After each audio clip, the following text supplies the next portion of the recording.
What do you make of what we just heard Liberal leader Mark Carney say about his plans to build Canada into a energy superpower?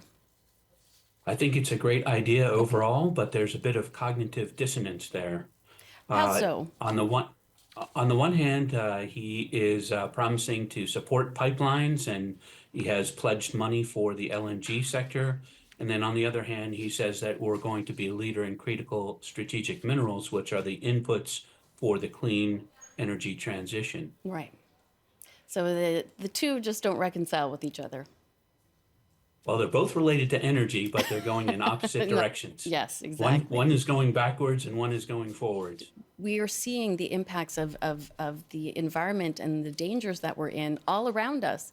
And yet it doesn't seem to be top of mind for voters. How do we sort of make sure that we proceed forward in a way that protects our resources and our energy sector is healthy, but can still look to a healthy world for our children?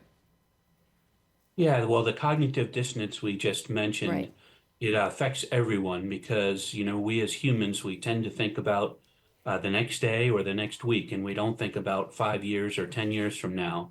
And our election cycles are based on 4 to 5 year cycles. So, we just don't have it in our systems, either psychologically or politically, to think about the long term. But that's what we need to do with climate change because it's difficult to attribute a specific weather event to climate change, and yet we see temperatures soaring over time. We see heat waves, we see droughts, we see flooding, Yeah. we see food systems collapse, we see global migration. All of these are related to climate change, but it doesn't affect people in a way that they perceived on a day-to-day basis.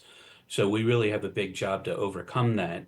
And I think Carney has provided an idea about how to do that, which is that if Canada becomes a leader in the clean energy transition, then all of those jobs that will come out of that new energy sector will start to accrue here.